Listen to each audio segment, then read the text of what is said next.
What's really good, everybody?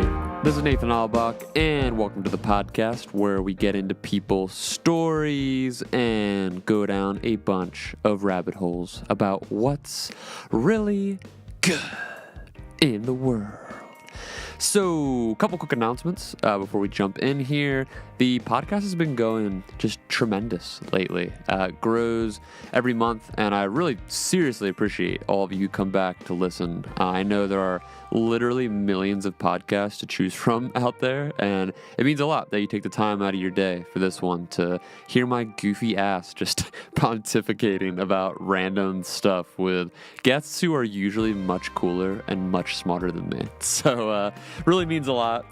If you haven't already, please smash that review button. If you listen on Apple Podcasts, that is. Even if you just hit whatever star out of 5 stars you think the show deserves, it goes a long way insofar as getting it into more people's feeds and whatnot. And I don't know how the hell the algorithm works, but I know it's good, okay?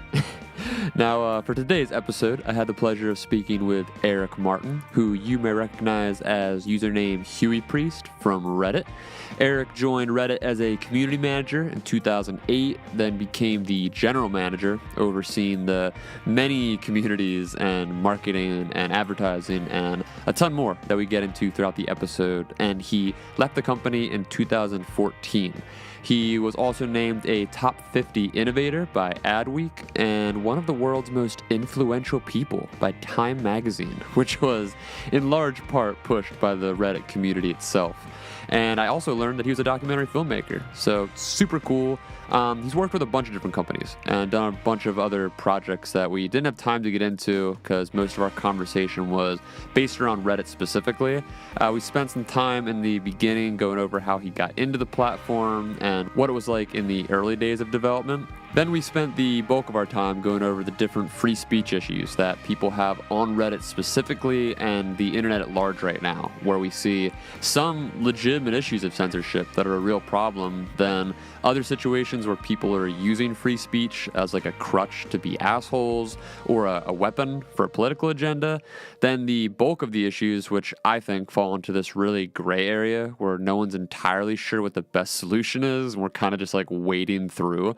So yeah, we spent most of our time exploring this space, and toward the end we also got into the future of internet culture and how technology at this scale divides people, and it affects different generations in different ways, and it's ultimately incredibly difficult to manage. As much as from the outside looking in, we all like simple solutions to these ongoing problems that we keep seeing on different platforms. So yeah, the conversation was a blast, and I really think these topics are super important to talk about, so I hope you enjoy it. Now let's get into what's really good.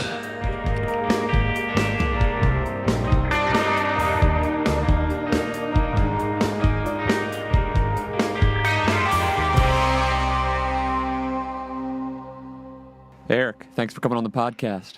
Yeah, excited to chat. Yeah, it should be a good time. Hopefully we'll solve world peace or whatever. So, I mean, there's a ton I want to get into, and I know you got a lot you want to talk about as well. So, I mean, before we jump in to all the chaotic stuff we can talk about, just to kind of give people a groundwork who may be unfamiliar with your work or what Reddit is. So let's just start from the top, all right? So what is Reddit, and how did you get involved with it? Sure. So yeah, Reddit is a sort of a community of communities. It's a sort of like the next evolution of sort of the old school message board. It's a site where you can find communities that are huge, millions and millions of people on at the same time. And you can also find really tiny, small communities, private communities. There's sort of boards or subreddits about, every TV show, every video game, every college sports team, every iteration of any type of diet or fitness modality or flavor of, anarchism or political tribe or you name it. It's, there's thousands and thousands of communities, and it's all kind of aggregated in one place. You can kind of just look at funny pictures and videos and, political news while you're waiting for the bus, or you can really get in deep and talk about, I don't know, traveling and all sorts of really complicated stuff. So, yeah, just kind of the internet all in one place. And the sort of tagline, I don't know if it's still there, but for a long time, and when I was working there, was, the front page of the internet. Right. And, I kind of thought about it.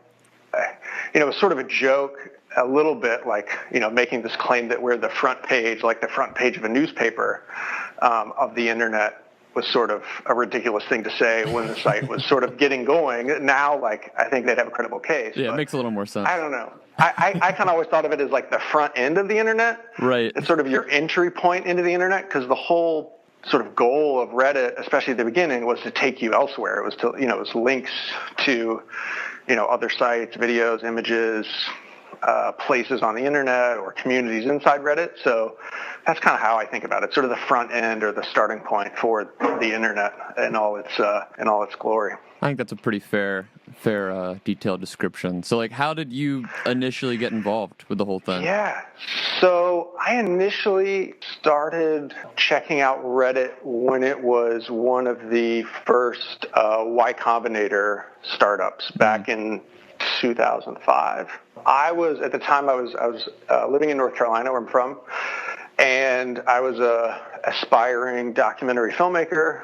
I'd worked on a couple small, humble documentaries and was really interested in, sort of tech in general, and had worked at a couple startups in the first .com wave. And I was a big fan of this book that Paul Graham, who started Y Combinator, wrote, called Hackers and Painters, just kind of about how artists and, hackers are similar in that they're making something. And they launched Y Combinator in Boston, and the idea was that they would give, startups or individuals, they'd give them basically a place to sleep and, sort of 3 months of budget and kind of see what happened. Mm-hmm. And at the time, now that's pretty common and a pretty routine approach, but at the time that was sort of pretty new, because the sort of first wave of startups, they were, it was a lot of MBA types, and you need millions of dollars to launch. Anyway, so I thought, this might be an interesting story to cover as a documentary, and it's only this 3-month time commitment. So I applied to do a documentary on this first round of Y Combinator, and they turned me down, which was probably smart on their part. But I was kind of I was hooked in the idea, and so checked out every single startup that came out of that. And Reddit was one, and so I was a user from really early on, and just kind of, I don't know, it just made sense to me. It was a fun place to check out. At the beginning, there was just one Reddit. There was just one sort of board where people submitted just links, and kind of watched it grow over the next couple of years. And then I got in touch with the people behind the site, because I just emailed them one day and just said, hey, at that time I had moved up to New York and was still kind of involved in film and working for this sort of independent film company that was doing, distribution and production of sort of really low budget movies and foreign films, and just said, hey, I'm a huge fan. Maybe there's some, advertising stuff I can do with my really tiny budgets, but mostly if I can help with anything, let me know. And got to know Alexis, one of the co-founders, and Steve, the other co-founder, and just kind of got to know them over the next year or two. And then at one point, so they got acquired by Condé Nast in 2008.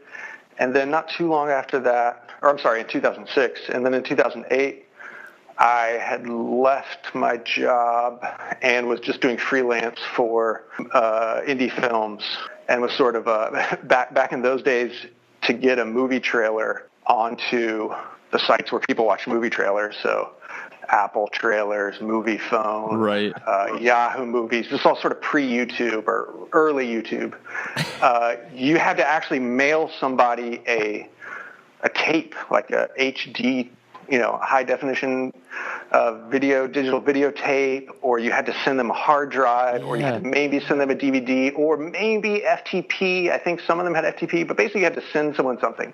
And so I was paying the bills by being the guy who did that for indie films. So if you had some, foreign film or indie film that wasn't a major studio, like I got a box of these DVDs or HD whatever in the mail, and then I would send them to all the places that uploaded movies, and then email them until they got it up with the right name and artwork and all that. Right. And so I was just kind of doing that freelance, and ended up talking to Reddit, and they had been approached to do a pilot with the Washington D.C. PBS station.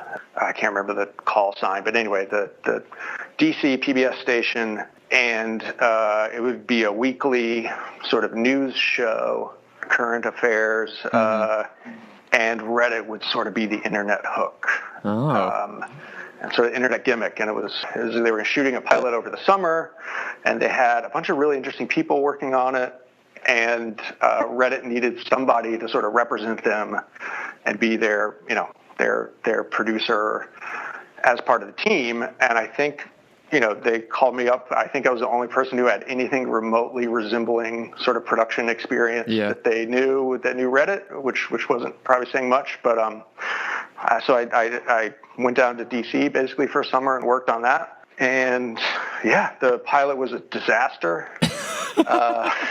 It never saw the light of day. It didn't get greenlit. I think there's pieces of it still on the internet, but it had really interesting, Lawrence O'Donnell was one of the correspondents. Really? A bunch of other people that have gone on to either be either people we covered or people that were involved in the production have gone on to do, great stuff. I think they're all talented people, but something, that was over 10 years ago. I still don't think really figured out, how do you incorporate the internet and sort of, social media, whatever, into television, video, news show in a way that really is additive and not just sort of decoration. Oh yeah, remember when those late night hosts they'd field questions from Twitter years ago? It was so weird. So anyway, so this was the first of many bad attempts at that, but that's how I started working with Reddit, and then after that I became a community manager, and this was when there was 6 or 7 employees, and so did that for a few years, and then became general manager and sort of managed, oversaw a lot of different aspects. In 2011, moved from New York to San Francisco, and then did that for a few years. I was at Reddit for 6 years total, and during sort of a lot of the early growth. It's so wild, man. Yeah, I was gonna ask you before all this, just if you were kind of a techie kid growing up, but it sounds like you were at this weird intersection between being tech-oriented enough where you knew about Reddit and you were into internet culture in some capacity, but you were also doing documentaries. I mean, obviously, you don't really fit the stereotype, I guess, when people think, techie type guys who would get into this type of industry, which is really interesting. It's not what I would have thought. In my mind, a lot of the people I've talked to who get into this industry, they come from gaming or programming or, those different fields that really have defined the early landscape of internet culture. But you came at it from this artistic angle, which is not what I was expecting. Yeah, no, it was a little different. I mean, I'm a proud liberal arts major. I definitely my parents were sort of entrepreneurs in a technical field. They did laboratory robotics, which isn't as we're not talking about anthropomorphic robots, but sort of laboratory equipment, but very technical stuff. And they were entrepreneurs and had all kinds of sort of skunk works equipment in the house. And so I kind of understood that side to a point. But yeah, I was a liberal arts major. I was never anything close to a programmer, but I don't know. I got fascinated by Reddit and still am from the sort of rabbit hole part where you can just, and when I was a kid, I could just, I would get excited by just picking up a random book and just diving in and seeing what is this new thing about, and that's what was so fascinating on Reddit is you could go in and you could see like, oh, what is this weird subgenre of music? What are they into? What's the language they use? What are they fighting about? What are they excited about? Who are they? Who do they overlap with? How is this trend going? You could just see this strange path and rabbit hole and subculture. And then the next day you could go check out something completely different. And it's just kind of like a way to dive in and sort of be a fly on the wall. And so that's, what really excited me about the internet and Reddit in the early days. And even now, I always, when I was working at Reddit and still now, I'll just hit the random button. Yes. Which is, by far one of the best lesser known features of Reddit. You hit the random button and you wind up on like some obscure small university, university in Wales, their subreddit, or you wind up on some, strange, ukulele subreddit, or some, hard science, you wind up on some programming language I've never heard of. And you can just kind of see what that community is about. And I don't know, there's no place else where you can really get that. So if you get that hit of rabbit hole so efficiently. Yeah, and it's so wild, too, how a lot of those subs, they start as these, like, niche kind of communities with just a couple hundred members, and then all it takes is one cross-post or one feature into some major sub, and they blow up. Like, I'm thinking of the one that comes to mind, the pictures of bread stapled to trees, I think is what I'm thinking of, where it's just like this, it's so obscure and random. And then now it has, like, I'm pretty sure it has, like, hundreds of thousands of subscribers, which is so weird to think that became like a destination for internet users. Yeah, I kind of experienced that happen with a subreddit I actually, created. I think before I even started working at Reddit, I had a long time ago, I tore my ACL in my knee playing soccer. Had a bunch of knee surgeries, and still an annoying problem. But so I created a subreddit called ACL for other people who had similar knee problems, back in, 2007 or something.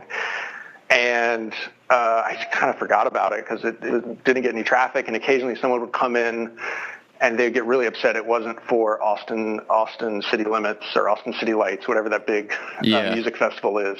And then one day, like, all of a sudden, I got a message in Mod Mail or something, and I went, and there's all these people, and they're sharing stories about their surgeries, and they're asking for advice, and they've got flair for what type of graft from what tendon they had. Wow. And, like, it kind of became this community. It just took, 10 years, slowly over time, and people were talking about all sorts of stuff, language and techniques that I wasn't even familiar with. And then I actually... I found out that a screw that had been put in my knee had started to come out.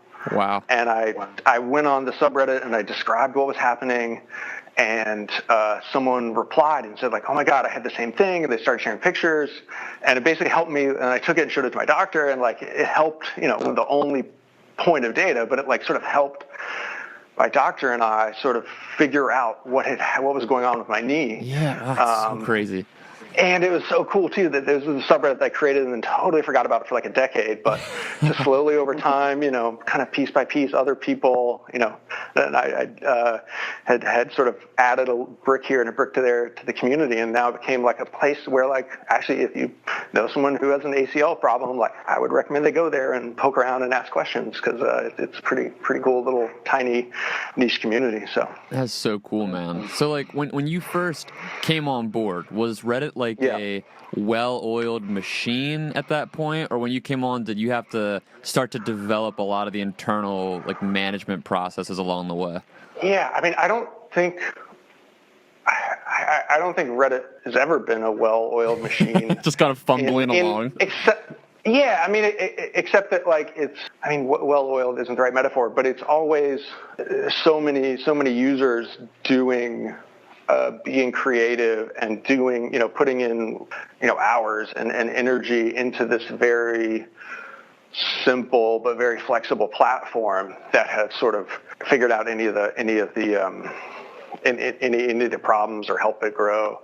And so, that's kind of the way it was like early on and even later. So, like, we definitely, started to put in, systems for, like, helping users grow subreddits they created, all those sort of small and medium-sized ones, put in systems to, deal with, spam was a really big problem early on that, really was hard to sort out, especially because at that time, a lot of the similar type sites, Dig, Propeller, there was some other ones that were very similar. People were encouraged to post and sort of, get votes for their own content. Yeah. And Reddit was, Reddit just had a different sort of policy and approach. And so it was really hard. There were also people who were knowingly spamming to, promote their own stuff or to promote client stuff or just to, just to troll and cause mayhem. But there are a lot of people who just didn't know that wasn't the way Reddit worked, because we were, of course, had to be different than every other site sort of in that sphere at the time. And so there was a lot of just like, how do we educate users? How do we help moderators educate their users? Also, those early days were when the moderators of all the different subreddits started to create their own system of rules, that were unique to their subreddits. And so helping them do that. But I don't think that process was ever smooth or well-oiled. Right. I think it's just from an outsider, it seems to have gotten a lot better recently. But, we were always like really struggling just to keep the site online and, deal with stuff like all these new, countries and languages coming on, to deal with, stuff we had to do on the ad side, to deal with any of the sort of problems we had. I mean, it was always sort of constant chaos and, trying to keep our head above water. Right. And like Reddit as a whole is it's built by the users for the users type of thing. Like it's a very user-based community more so than probably any other functioning social media platform, at least at that level. So like, would you consider that to be like the primary thing that's made it so successful, or like what else do you think like kind of made it stand out above the competitors in those early days? Oh yeah, I think, to any extent Reddit is successful, it's not only because of what users did, but often in spite of what we, the people running it, I love that. did or tried to do. With a few exceptions, but like all of the sort of feature innovations and even the sort of rhetorical content format innovations, came from the users. So, originally Reddit was, you just posted links to other sites, and it was a link aggregator. And then people started to post links to Pastebin or some other text repository site, in an attempt to make what's now called a self post. So if you wanted to write a story or share a rant or share a recipe, there was no mechanism on Reddit to do that. So users sort of created a way, and they would go so far as to they'd have to guess the next, not guess, but sort of anticipate the next actual URL that would be generated by a post, so that they could link the text back to the Reddit submission. So there's really complicated, high friction, hack to make a text post. And then, after some time, Reddit was smart enough to say like, okay, well, let's make that a feature since people are trying to do it. Same thing with images and videos. Same thing with a lot of all the different, Reddit subreddit customization and moderator tools. So, all of these things came from the users. There's a few things I think we could rightfully take credit for as far as growing the site.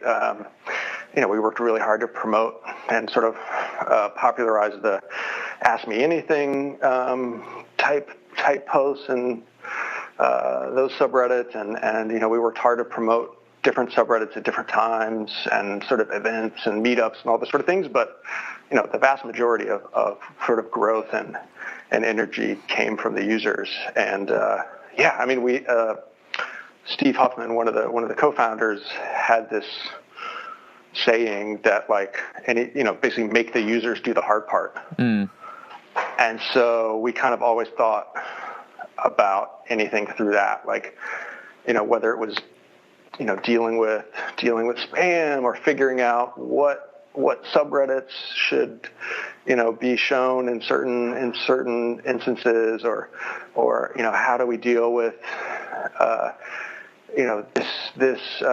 do we deal with there being two, LA Dodgers subreddits? Right. It was always kind of like give the power back to the users to figure out what they want, because who are we to decide that sort of stuff? So I think most of the improvements and sort of new ideas from Reddit came from that. Yeah, so like you mentioned Dig a little while back as kind of like one of the competitors in those early days, and it just like rung a bell in my mind. Someone texted or tweeted at me last night when I was fielding some questions to think about asking you, and they had wanted me to bring up the great Dig migration that has become kind of like notorious in the Reddit community, and labeled as like an instance where like Dig went through their website redesign, and then a lot of the user base kind of rejected it and moved to Reddit.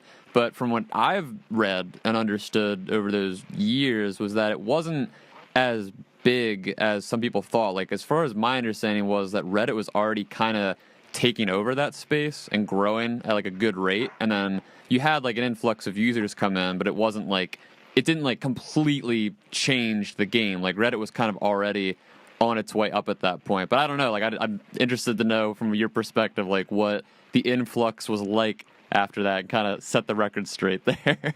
Yeah, no, I mean, I think in general that's your understanding is the same as mine, and this is all the traffic stats are public. I mean, Reddit, while I was there, and I think even before, it basically doubled every year in terms of traffic, pretty steadily, which compared to some other sort of social media type sites is slow growth. It's still pretty fast, but it's sort of steadily, month after month, year after year, just kept doubling. So there wasn't, if you look at sort of the traffic growth as a number, like, there wasn't some huge, monumental change from when Dig did their redesign and everything. There's definitely, a spike, and it definitely was sort of a cultural moment. I was going to say a cultural moment, yeah, exactly. Yeah, a lot of people had been, the audience has overlapped quite a bit for a long time.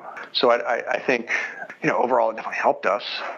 But I think there was, overlap for a long time, and it wasn't as dramatic in terms of, the traffic we saw on our end. I've read stuff since about describing what happened, and I don't know, the whole situation was so weird, because what they did, which sort of made sense on paper, was they basically were trying to become like a feed reader, sort of like a RSS feed reader, which was a popular thing at the time, sort of, but in a more sort of user-friendly way. And so they treated Reddit like a publisher. And so they were pulling in content from Reddit in an automated way. And they were also pulling in content from Huffington Post and all these other sites using their RSS feed, which was really like, it just, I don't know, stuff was broken. So you got these weird like headlines and weird like URL structure in the text. And like, I don't know, the whole thing was so strange that and then users sort of like compounded that by, submitting and voting up Reddit stuff and I don't know, all kinds of other things. But, it was being talked about like Reddit and Dig were, sort of rivals or competitors, but the way they did that rollout, they, very deliberately sort of decided, okay, we want to like sort of be, they had to be the front end for all of the internet, including Reddit. So like they set it up so that Reddit was like a featured publisher. So all of our content about the things that they were doing that people were pissed off about got pushed to Dig, not just because users were, sort of, I don't know, revolting or doing it, I don't know, in protest or irony or for the lulz or whatever. It was like by design of this system they created, and it was so strange. But I don't know, but yeah, definitely a cultural moment for sure. It's all become legend now, so it is what it is.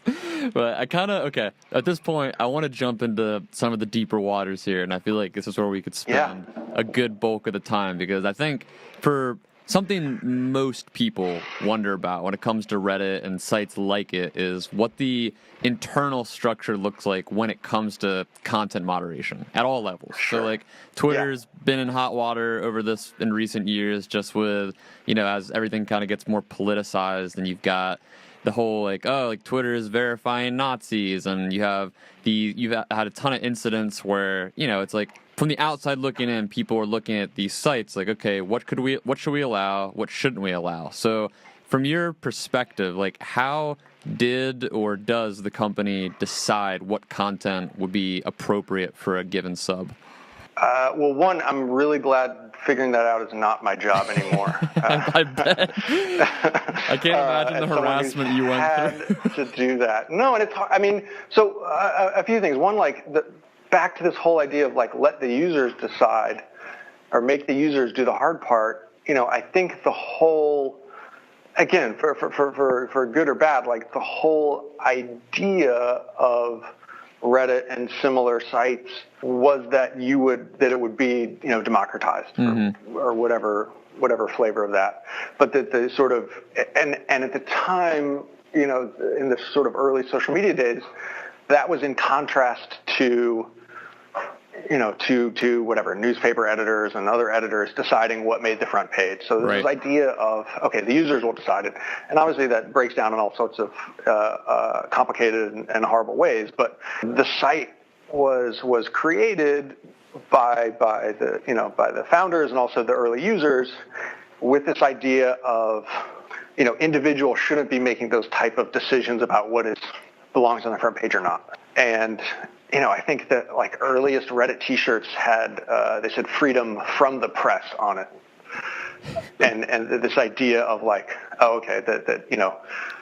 let's let people decide rather than the editors and companies and stuff. So, like, I think what makes that difficult later on is that you just have this these type of sites. I imagine, I don't know the inner workings of other ones, but for Reddit, you had these type of sites run by people who didn't want to be making those decisions. Right. It wasn't no one was working at these sites who wanted to be making those sort of editorial judgments about, we're going to allow this thing but not this thing because of this reason. And so there was just a lot of inertia, a lot of, like, avoidance of tough decisions, and we were always looking, and I imagine these companies are still looking for some sort of framework some sort of existing framework you can use to make your decisions simpler or easier, because you have to do it at such a ridiculous scale. Yeah. Like everybody wants a code of ethics, but it's all so relative. Yeah. Right. It's also relative. And so I think there's a lot of things that Reddit as a whole, and even, myself at my time there, like, individual decisions that, I would make differently now and got wrong and all those sorts of things. But I think in a large part, a lot of individual subreddits did even ones with a large amount of traffic, those moderators and those communities, both small and large, did the best job out of anything similar online. Because, if they had a community around whatever, a television show, a band, some discipline of science, or even some pretty feisty political subjects, they decided, the moderators decided what the rules were and laid it out in very sort of, like, editorial terms, and revised those as time went on. And so I think, there's a lot of really big subreddits that are really well moderated and run well. So I think, like, we did a good job on that part of allowing the subreddits, big and small, allowing, the ones with moderators who are really passionate about their subject matter, and also passionate about making those type of decisions and creating a good space for whatever topic and community they were into. We did a good job of helping them. But then with the rest, it was very hands-off, and too hands-off in sort of figuring out what the rules were. But we were always sort of looking for what's the sort of smallest number of rules that will cover the most amount of things in the clearest terms. Right. And so, early on, we looked to the law, right, as much as we could, and said, hey, well, let's just go by legal standards, because that's pretty clear. And, it's sort of, there's people who are experts in the legality, and sort of that takes the, there's still some gray area decisions, but it sort of takes the responsibility of creating the framework out of our hands, which I think was not the right thing to do. But that's sort of where our heads were at the time. And I also think, I don't know, I keep thinking back about, I was at this, I don't know, on some panel at this conference for the American Bar Association. Mm-hmm. Really exciting conference, conference full of lawyers. But this lawyer that I got to know, this amazing lawyer who, I don't know, just got to know, like we were walking in the hallway, like we stopped and had this conversation, and he was talking about how he thought the whole way we look at sort of content on social media was wrong. Not wrong, but we're taking the wrong angle on it, because it got talked about both by users and companies and journalists and lawmakers as a free speech type decision and a First Amendment type decision, even though we all know that's not. We're not actually talking about the First Amendment because of not literally, but with that framework. And he's like, I think a better framework would actually be, it's actually a freedom to assemble issue. That the problem isn't, the main problem isn't the actual content. It isn't the actual speech. The problem is, sort of letting, groups of people, sort of organize and have a platform. And that's the more sort of dangerous, that's the more, that's the issue that has a more impact in the real world. And that content, as difficult as that is to moderate and figure out, there's an increasing amount of technical tools, of, ways you can deal with that. Again, it's still really hard, but the more fundamental issue for, companies and platforms and just sort of society to figure out is the who gets to, organize their group and grow their group and have their space on the platform. That's really the, that's the most important question to figure out. And so I that's something I think about a lot, like what might we have done differently if sort of everyone had that framework rather than this sort of First Amendment free speech type framework. Yeah, it's like a hindsight 2020 thing, because you're constantly trailing behind, like observing user behavior and then observing the culture, because like you said, it's interesting how at that point in time, Reddit was looked at as sort of like a middle finger to the press and to the media and all this, like the whole idea. I remember like in those early mid 2000s when YouTube was first getting popular, and you'd see a lot of the like people would do these like mashup videos. It was just like anti-corporate, anti-mainstream media, and there was like a online sense, like the people who were deep online at that time period, a lot of them had that sentiment. And I think a lot of it too had to do with the fact that I talked about this recently on a podcast with the creator of Something Awful, Rich Kayanka.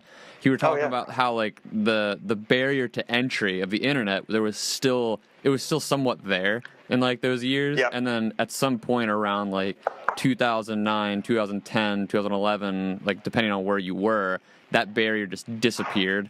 And then everyone had smartphones, and everyone was connected to the internet at all times. And as that happened, and there was just millions and millions more users pouring in, like obviously our societal attitudes towards what was being published changed. Like I remember it being in like 6th, 7th, 8th grade and watching certain content on YouTube, or just like Googling certain content, and like what I thought was funny, if I tried to like look at some of that stuff now, I'd be like, oh wow, that's racist, or that's sexist, or you know what I mean? Like there's certain stuff that was published in those early years, like before there was really this cultural pool on internet content that was just edgy, and it was a bunch of people pushing the boundaries and kind of discovering what we can do with this space. And then as the whole thing became mainstreamed, essentially, like you got the sticky fingers of the people like in, like corporate media and the, like all these establishment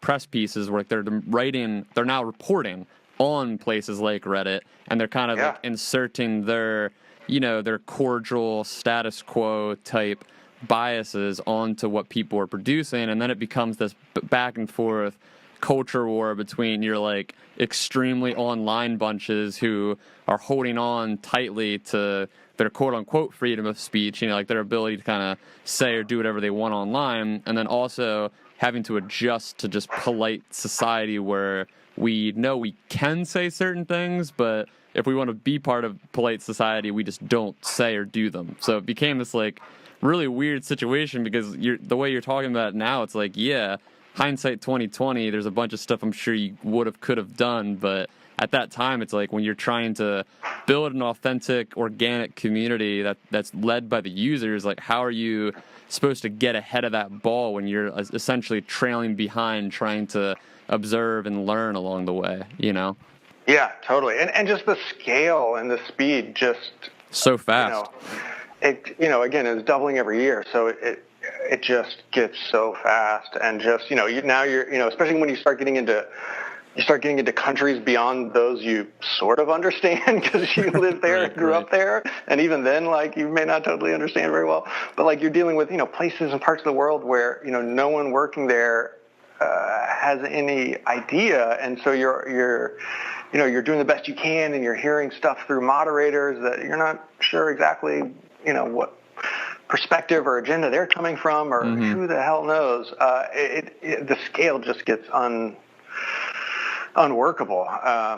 Yeah, like how do you even think to, like, where do you even start with something like that? Like I know you kind of hinted that there's programs you can obviously implement with these companies to kind of moderate the vast amount of users and subs that are growing, but just like I always think about this in terms of Twitter, just when you think there's hundreds of millions of users and all these reports being flooded in on an hourly basis of like harassment and doxing and just crazy, just inappropriate, abusive behavior. And it's like Twitter is kind of, again, they've been like the primary media target the past couple of years because they haven't really come public with many statements that are comforting to their user base, I guess you'd say, as to like what they're trying to do to fix it. But like from like Reddit's perspective, I mean, like how do you even begin to moderate the moderators when it comes to these millions of subs that are just growing every day? Yeah, I mean, I think again, any areas where we were able to be effective, it was because of the moderators, and like, strangely, given the context of Twitter these days, and we made some decisions that actually, again, ceded control and responsibility to some of these volunteer moderators in a way that actually helped them, moderate effectively. So one example, again, that's interesting in the Twitter context is bots, right? Yeah. So early on, and again, Reddit, open source, a lot of sort of programmers and people with the knowledge to create their own, to work with open source, to create their own bots, were on Reddit. And early on, I remember we had to make this decision of like, do we allow bots on Reddit or not? And there were a lot of reasons of obvious reasons why we shouldn't allow them to the extent one can prevent them. To prevent spam and harassment and all these things, all this sort of automated, sort of malicious behavior. But we decided not to just outright ban them. We try to monitor and prevent the bad actors, but to allow our moderators and our sort of community of, programmers who were trying to improve the site and their community and just make their lives easier as moderators, allowed them the ability to make their own bots. And so there were a lot of moderation bots, a lot of anti-spam bots, a lot of bots that helped moderators, do a good job of sort of, policing or cleaning up their subreddits or prevent, malicious, people looking to do malicious things to a subreddit. And a lot of these tools were created by users, and this was especially at a time when, Reddit, the company, and the people working there didn't have as many resources as we would have liked. So, there were a few, sort of programmers and dedicated, volunteer moderators who actually used bots to I think improve the site, which is, really strange to think about. So, there were a lot of decisions like that where, allowing users to edit the CSS, control the look and feel of subreddits was another area where, I think where, we made the decision to keep it as open and give users as much control as possible, which overall I think, made a lot of those subreddits better, but also means people who are looking to do something malicious or people creating subreddits we didn't want on the site also had a lot more control. So I don't know. There's a lot of tough decisions like that. It's just interesting to see how they've played out, because at the time we couldn't predict this decision to allow bots or not allow bots and exactly the criteria. Right. What are the ramifications 5 years down the road? That's uncomprehendable. So I think that was one that on paper it seemed like the smart thing would have been to just not allow any bots, but I actually think that would have really made things worse in this particular strain of the multiverse that we're in. Yeah. So when you look at some just the online communities on Reddit today versus maybe the past 8-10 years or so, to me it's crazy how divided it's become, just because a lot of the users feel like the site is overly moderated, and then a lot of those users then have moved to 4chan or 8chan or Gab or wherever they are now. But then a lot of the other users feel like it's under moderated. I know there's users all over Reddit that complain about subs that are inappropriate or demeaning to people, or even ones like the Donald. People think the Donald should be shut down due to abusive behavior and all that. So in terms of just general moderation when it comes to the site as a whole, what's your current view on the direction it's gone?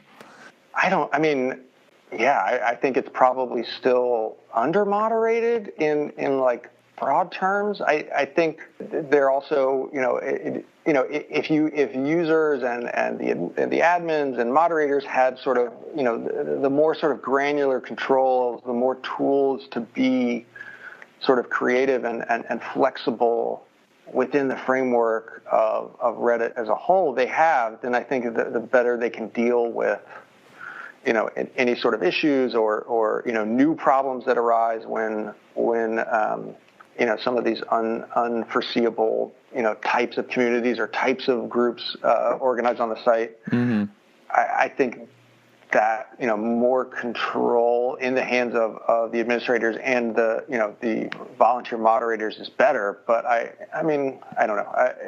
Then these are all volunteers. These are all sort of unknown and unknown people doing a sort of thankless job. So I'm sure I hear users complain about things moderators did all the time, and some of them have a good valid complaints. But in general, I guess my answer would be I would like the moderators as a whole to have more control, but I don't know. Yeah. But I think in general the site's gotten overall the site's gotten much better in the last few years. Yeah, I'm asking you impossible questions, Eric. No. There's those are the best kind. Seriously, this just in the past several years, I feel like these types of questions have become so hot, just with rising figures in the media, starting kind of snowballing, I guess you could say, with Trump, but also just with general provocateurs and conspiracy theorists, and we've seen this debate going back and forth like a ping pong ball over the past, since 2014 or whatever it is, where a lot of these certain figures and certain publications and certain websites, they become a center for this free speech debate. And I don't think anyone really has the answer. I've talked to a ton of people on this, and some people kind of veer one way and some people veer the other way, but I know on Reddit specifically, there's just hardcore free speech absolutists. And, I know a lot of them, they think there should be no censorship and no moderation, and that people should just be posting whatever they want, Nazis, pedophiles, sociopaths, whatever. And I think for a lot of those people, people in general just forget that Reddit's not just a community, but it's a business. And, there's certain societal standards to uphold. I remember some of the big ones, in 2012 when CNN covered that whole fiasco with the user Violent Acres, who was like that huge mod with subs like Jailbait and all those ones. And then Reddit had the whole issue with the quote unquote the fappening in 2014 when like all those celebrity nude photos are being spread around. And like when stuff like that happens and it's so big and it's like right smack dab in the middle of the public eye, I mean, it changes the image of the company, and it forces the people in the company to make actions. And like obviously it's one of those things that's like playing armchair quarterback. Like if you're a user on Reddit, it's really easy to sit back in your chair and be like, oh, like I would have done it this way, or I could have done it this way. But like when you're in the moment like that and you've got so much heat on your back, like it's really, I can't imagine how difficult it is to not just draw a line in the sand, because you do have to draw a line somewhere, but to kind of work through the ethical tension of knowing that, okay, this is a site that has been built on, like you said, not literal free speech, but like as a principle, the idea that people can post and say and do what they want. Like that's what's made the site grow, and the user base it's gathered and grown in massive numbers because of it.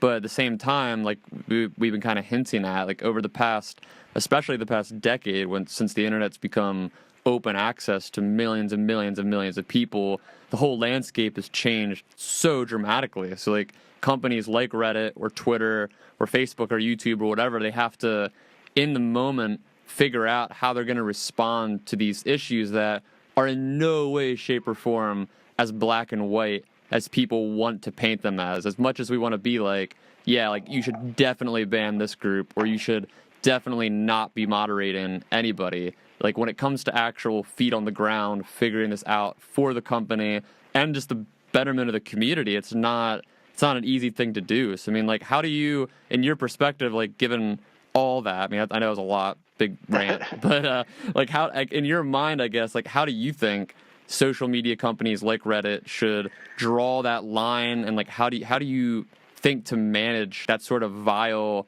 content that inevitably is going to make its way through? I mean, yeah, two things. One, like basically, if it gets to the point where you're having to make a decision about some specific content or action, like it's almost too late. Then, like right. It's too late. The mistakes were made, 3-4 steps back in the past, right? And so, not that you can completely avoid that, having to make sort of in the moment decisions about like, oh, has this gone too far? Is this one thing or a group of things over the line, or this repeated behavior over the line? But it's almost like you want to do as much as you can to, prevent things from ever getting to that point. Mm-hmm. So by not allowing, certain groups, or setting up tools and countermeasures and mechanisms and, all those kind of things to prevent that. And I think related is, just this idea of scale. Like, maybe Twitter's a more simple example, but, one person with, one account and no one following them, or 5 people following them saying something is one thing. But, when those, individuals are, aggregated, when there's a bunch of individuals saying something, or when, one tweet or groups of tweets are then amplified, like now it's reaching, there's a big difference between reaching, 500 people or 500,000 people. Yeah. And on the platform level, like there's not really, both with Reddit and Twitter, and, there's not really easy ways to intervene in terms of scale, like to say, okay, like, something, it's one thing if 500 people see it, but, we have to have some mechanism in place where we don't let 500,000 people see it. Right. Because it's happened so fast. I mean, we almost joked like, if you think about like the stock market, and I'm talking way out of my depth here, but, my general understanding is, sometimes there's these like glitches in the trading software, or there's some world event and the stock market will shut down. Mm-hmm. Like they'll turn off the stock market for, a period of time, or this happens with an individual stock. If there's like just crazy swings one way or the other, they'll just stop because like something is broken beyond like the normal operations of the market, or, if there's some horrible event in the world, they'll close the stock market for days. And I almost think like, we sort of jokingly talk about like, oh, there should be something like that for Reddit or for the internet, where it's like, okay, the scale, who knows? All of a sudden, there's such wild swings, or despite our best efforts, or despite our, not even best efforts, like something got out of control, and like, we need to like stop it, turn it off for a minute, figure out what to do, and then turn it back on later. Like I think there's got to be something, maybe not turning it off and taking a day or two, but there's got to be some mechanisms where it's like, okay, this thing, and to build those mechanisms, you've got to think about instances and behaviors that haven't happened yet. You've got to be thinking about things that could happen in the future. There's got to be mechanisms that limit the scale until you can fix something, because that's where I think real world harm can happen, and for different things it doesn't take a lot of scale or volume if an individual is being attacked, or something someone in real life is trying to cause harm to them. Like we're not even talking about a large scale, but in general, a lot of these problems these platforms are having, I think it's a scale issue, and we just as platforms and as users and as individuals, like there's just not a lot of good mechanisms to say like, okay, like we've got to stop this. And the other thing I think about sometimes, and again, as with the stock market, I barely know what I'm talking about here, is I think there needs to be more sort of communication or coordination between platforms. So, with email, if I just start sending out a bunch of spam to people with Gmail addresses, it's not going to take very long before like I'm on all of the spam blacklists. Right. That's my understanding of how it works, which is probably pretty unsophisticated. But like, there are sort of various groups, and clearinghouses where information is shared about, really bad spam activity, and places where these different email services turn to, help prevent spam on their particular, email platform. They're and I'm sure there might be some of that going on between the large social media platforms, but I think, oftentimes, with Reddit, stuff that would be happening wouldn't just be limited to Reddit. It would be like posts on Reddit, they would go to something on Twitter, that would lead back to Reddit, they would go to another site, there would be a YouTube video, and and it's like, you can't just say, oh, well, yeah, our platform had a part in it, but the really bad stuff was happening to this other platform, or whatever, or it's like too complicated because we don't know who those users are because they're on another site. Like, I just don't think that's good enough. Like, you've got to be able to, and I know this gets really complicated, but you've got to be able to share some sort of information or something in a way that helps, sort of helps people, going over state lines, in a sense, like that helps, moderate things, that are happening in various disparate places across the internet. And, I don't think like, I don't know. I just think there are models out there that could help, like the clearinghouses for spam. There are things like that that would at least give people a little more information and say, hey, I found, someone is causing harm on this particular corner of the internet, and, sharing that information with others that may be able to, keep an eye out or act on that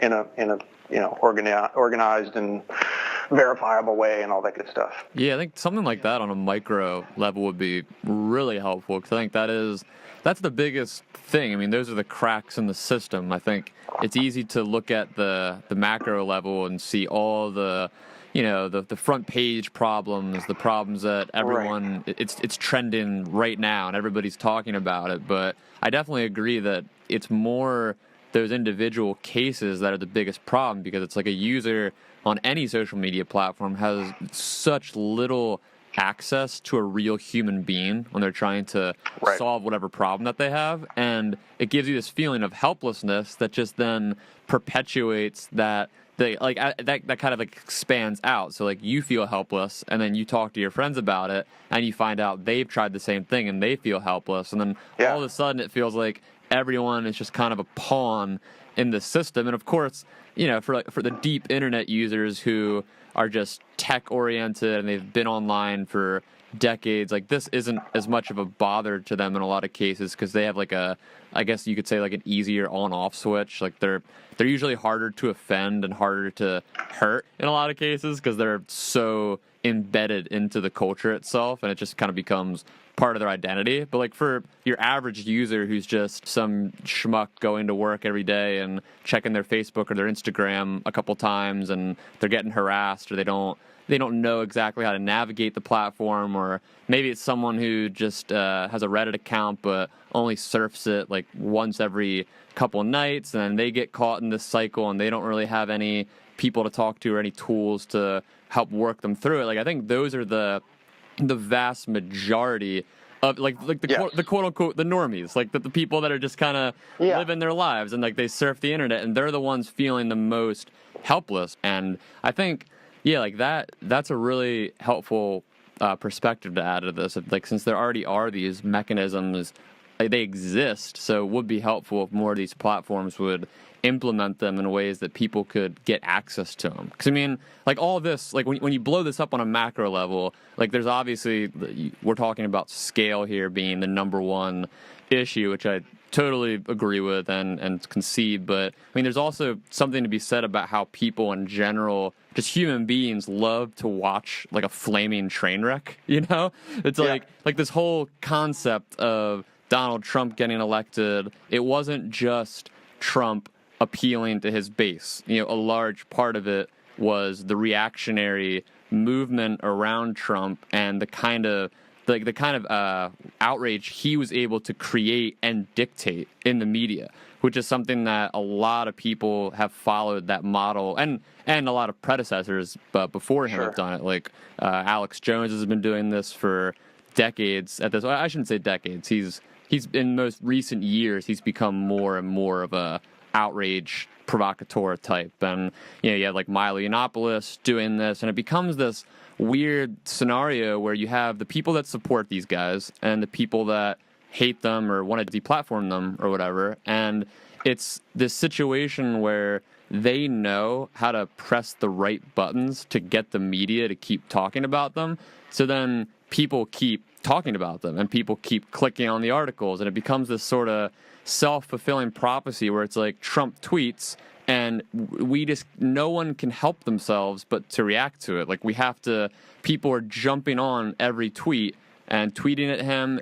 Every publication is writing articles about his tweets, and it just becomes this thing where I think like a free speech absolutist would argue in this scenario, like, okay, if you're arguing that this is bad speech, you want to counter it with better speech or whatever, good speech.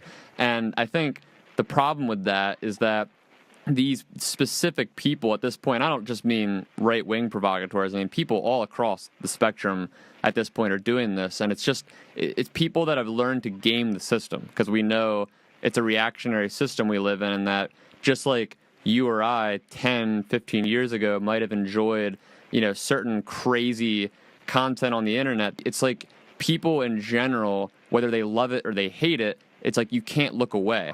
And like now that that's on a mass scale and we're seeing this stuff every day, we're all inundated by it, it becomes this situation where I think it's almost like we've broken our cultural brain, and like we can't, we like you joked about how like it'd be fun to like reset Reddit or just like turn it off or turn the internet off for a day. Like it almost feels like we need like a cultural brain reset, because like we're all so caught in this 24/7 outrage cycle, and it's literally like a lot of it partially thanks to Twitter never sleeping, being like the place where everyone can kind of culminate their news and what's happening on an hourly basis. You see the hot trending things, and it's always something to be pissed over. And like obviously from a cultural level, like I don't want to pontificate too much here. I mean, obviously there's stuff that needs, it deserves our attention. It deserves people getting outraged over it. Deserves,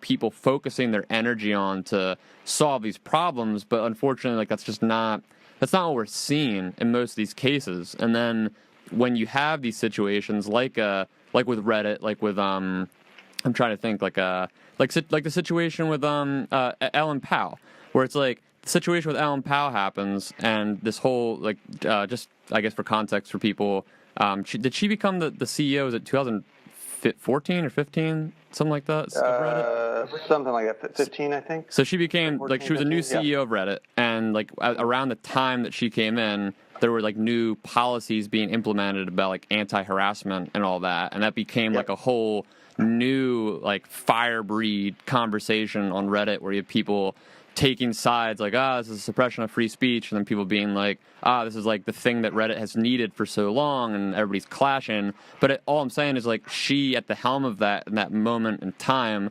becomes the face of this whole thing. And that's the problem with all these issues, is that certain moments and certain parts of time, it's we all look to the figurehead, the person or the media outlet or whatever it is that's right in the middle, right in our crosshairs of while all this outrage and these free speech wars are going on. And then it really diverts, I think, our ability to have a good conversation over what's actually happening. How can we actually prevent these things in the future? How can we put these structures in place on these websites to help curb this harassment, help curb some of these problems, whether it's over moderation, under moderation, whatever it might be. But that's not sexy to talk about. Everybody wants to talk about the big bad person in the media or the person that they're worshiping in the media, and then we just never, it's we're just spinning our wheels culturally. Yeah, no, I mean, we can only sort of think about problems at a on a human scale, but these problems are beyond a human scale, in large part. Not that individuals don't have responsibilities and the need to lead and make tough decisions, but it's really hard to think about the entire systems that go into any one of these moments and all of the things leading up to it, because they're happening so fast and so beyond our ability to sort of process, even though that doesn't get anyone off the hook for trying to. Right. Are you into mindfulness or meditation or anything? I don't know.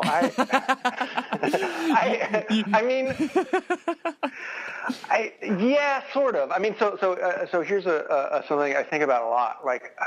You just seem very measured. You just seem like you think about this a lot, and it's interesting, again, from the outside looking in, because someone like myself, before knowing you and talking to you, it's easy to paint a picture and be like, okay, the people that work in this field or do this type of job, they must be this type of way. But you feel like you're almost outside of the system or outside of the cycle while still being looking in at it almost. That's how you talk, at least. Yeah, no, I mean, and that's the way I've always felt, and just in terms whether it's Reddit, when I was working there before or not, or even I'm definitely more introverted and more of a wallflower and just sort of observer in that sense. But I just find I find human beings so endlessly fascinating and beautiful for the most part. That's why I love all the different sub communities, and why I love independent films and foreign films and all that great stuff. But I don't know. I always try to think about as much as I can think about, okay, what are the different levers or buttons or things that give us leverage over improving these spaces, and to think about those. Not that I feel like I do that particularly well, but for anyone to think about those, you have to step back and right and think about okay, how did we get to this point? And no matter you have to think about I don't like being in this, or the way I always thought about it is I don't like being in this position of having to decide, on a tough decision. So you're okay, how can I make it so, not in a way to basically, how can I make it so that it doesn't depend on any one person making the right call every time?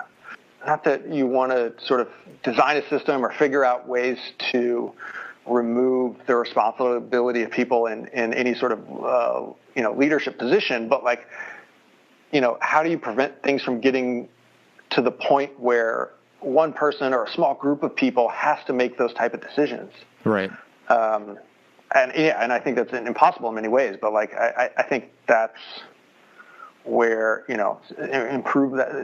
that's where improvements lie. And like I said, a lot of that I think has to do with scale and speed and these things that are just really hard for us human beings to deal with. Yeah, and it's interesting too, just thinking, like, leaning back on my own personal experience. I mean, I've kind of surfed the ideological spectrum over the past 10 years. I mean, I was raised in a pretty conservative Christian family, and I kind of rejected that in my teen years and got into anarchy. And then once I got I had like a mental breakdown in my young adult years, and then came out of that and was like, oh, like maybe I should. Sorry. Before that, I was like, I rejected religion and all that. So I kind of like bailed on it. And then after my mental breakdown, I went back to it and then kind of became more like libertarian, loose, conservative, Christian type thing. And then left it again, became more progressive in it, and then kind of got stuck in like a neoliberal sphere, and then leaned hard left into following a lot of like the leftist publications like Chapo Trap House and Current Affairs and all that. Then I kind of veered a little further to the right again from there, like not like right, but just like a little bit right of that far left, and all this is over the course of years and years, right? So I mean, like, while this was happening for me, and I'm just kind of like so much of my sourcing for these parts of my worldview are coming from what I indulge online. So like, obviously I'm having conversations with friends in real life, and I'm meeting people, and life itself is shaping me like it does to everybody, but a lot of the biggest shaping factors come from places like Reddit or places like Twitter or places where I'm spending ample amounts of my time following certain individuals and following their careers, reading their books or their articles or whatever.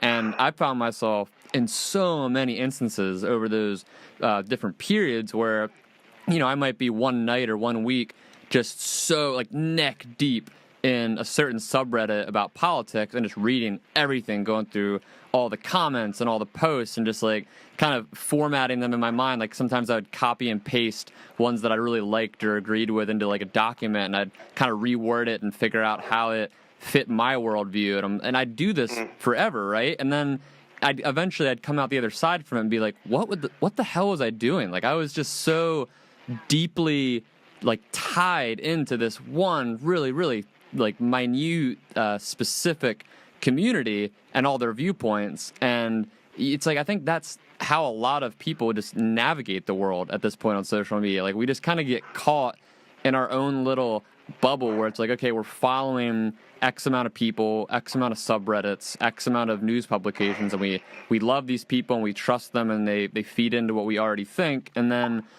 all that does on a daily basis is just feed those trigger mechanisms cognitively, where it's like, it's like candy. It's like, I like all these feelings because it just reinforces what I think.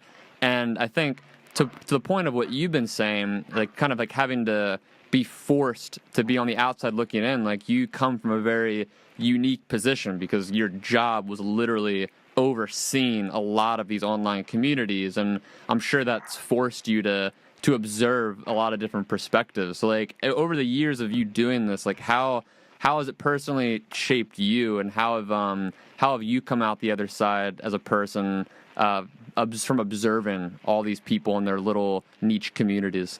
I mean, I think I was probably disposed to sort of be this way in general, but like sort of, I don't know, like I've always been someone who, even with friends and people I know, has been able to, maybe to a fault, sort of see things from someone else's perspective in a sincere way, or appreciate, someone's point of view, and the great thing if you're sort of able to navigate it and able, just to have the,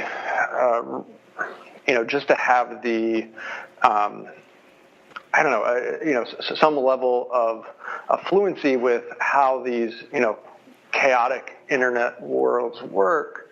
You can sort of see things through someone else's eyes in a way that was just a lot harder, 10, 15, 20 years ago. Right. You can, and that idea of like going down the rabbit hole, I guess all the normal things that make that, difficult or provide friction there, have been broken for me. So having to do this professionally, so that I can almost like, and I don't know, and I wouldn't trade this, but like I can kind of dive in, and whether it's something serious or something fun, like I can kind of poke around in a community and sort of see, as close as one can, by staring at a screen for a few minutes, but like, at least for me, it feels like I can kind of get a glimpse of what things look like from their point of view. And I don't know. I mean, in general, I think that's one of the great, that is one of the positives that having all of these communities, overlapping and connected and discoverable online provides us. There's obviously, people's viewpoints that I would not like to be able to see through, or wish, were harder to sort of see the world from their perspective. But right. I don't know. Again, one of my favorite things on Reddit would be if there's a big news article, there's a other discussions or related discussions tab, and you can see that what are the comments on that same article across, tens or hundreds of subreddits, and right. see, okay, how's this community reacting? How's this community reacting? And yeah, you can try those things on. And I think especially, had that been around when I was younger, it would have been a lot more, sort of intoxicating to sort of explore some of those different ideologies. I mean, now I can sort of, I can do it without losing too much of my own perspective. You're settled into your identity a bit more. Yeah. But like, I just think that's amazing. But you have to have that. I don't know. People would always say, you can't trust anything on Reddit, or you can't trust. It's like, you can't trust any one or even two or 3 points of data, period, especially on the internet. Like, you need to be able to, to form a picture of something, you need to be able to see it from, multiple different data points and sources and all that type of stuff. And, even if that's true, like that's a lot to ask. And, not everyone has the luxury of taking that time or being expected to do that.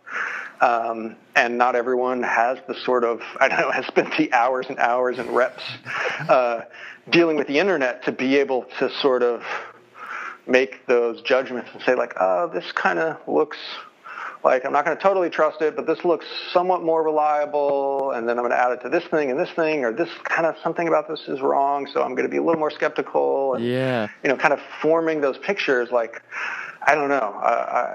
I've had the luxury of being able to do that to some degree, but it's hard. Yeah, that is the issue, because it's like you have both sides of the spectrum. Then you have the people that they go down these rabbit holes and they kind of like work their way through the algorithms and the suggested tabs and all that, and sometimes it leads them, especially like kids, like young kids that are really impressionable. Yeah.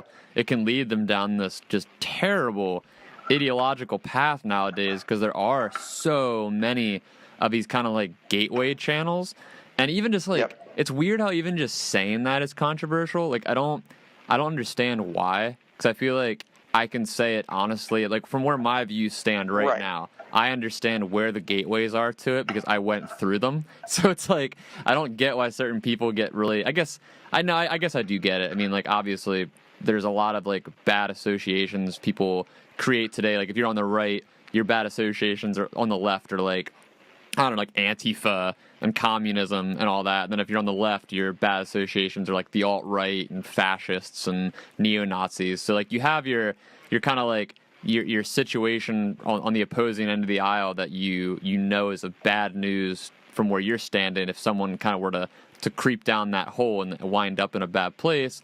But it's tricky because like it's just true. I mean, like the fact is that we live like we've been saying, like in a time where there are so many options of content, and we're inundated. Like it's literally everywhere, and everyone is getting their content from these shared sources. So it's weird how sometimes you can listen to it might be someone who's like a libertarian or maybe like an alt-light type of character, and they're saying talking points that originated from like a neo-Nazi kind of group. And it's hard to gauge because you don't know, did they know that? Like, did they know that Right. talking point originated there intentionally, or did they just kind of pick it up from another affiliate of theirs who got it from somewhere else, that got it from somewhere else, and it just kind of, information just has this really weird way of trickling down. And I think because, again, of our hyper sensitivity and our hyper focusing on all these issues, it becomes